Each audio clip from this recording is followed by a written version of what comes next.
बिटिया तुम्हारा श्रृंगार कर दूं, क्यों कि शाम को बारात आने वाली है। श्रृंगार करने की कहा। परिणाम क्या हुआ कि वहां जितने आसपास भैंसे बंधे हुए थे।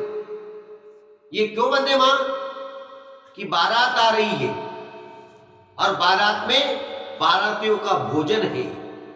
राक्षस प्रवृत्ति की थी, अकर्मी लोगों के माथे पहाड़ंती मारा, मार के उनको खिलाएंगे। मेरे खातिर इतने जीव हत्या नहीं सहन कर पाऊंगी। उठी, भगी और ऋषि के आश्रम पे आके चरणों में गिर पड़ी। चरणों का प्रभाव होता है, कल भी हमने कथा में आपको बताया था, चरणों का प्रभाव है। एक चरण प्रभु ने स्पर्श किए तो अहिल्या को तार दिया, तारा। एक चरण केवट ने स्पर्श किए तो कितने पुरखे अधोगति में सदगति मिल गई।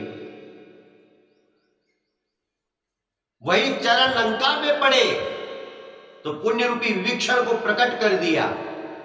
वही पुण्य सुग्री के पास गए तो उसको राजपाट दिलवा दिया। वही चरण बिटिया तुम्हारा श्रृंगार कर दूं, क्यों कि शाम को बारात आने वाली। श्रृंगार करने की कहा।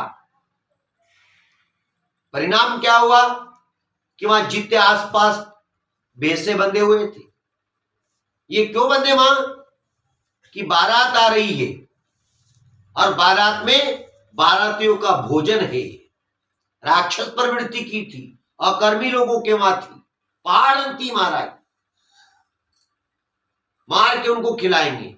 मेरे खातिर इतने जीव हत्या नहीं सहन कर पाऊंगी। उठी, भगी और ऋषि के आश्रम पे आके चरणों में गिर पड़ी। चरणों का प्रभाव होता है, कल भी हमने कथा में आपको बताया था, चरणों का प्रभाव है।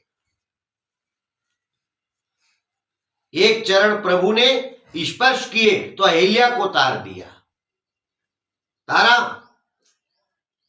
एक चरण केवट ने स्पर्श किए तो कितने पुरखे अधोगति में सदगति मिल गई उनको।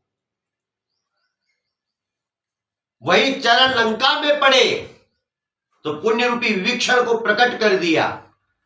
वही पुण्य सुग्री के पास गए तो उसको राजपाट दिलवा दिया।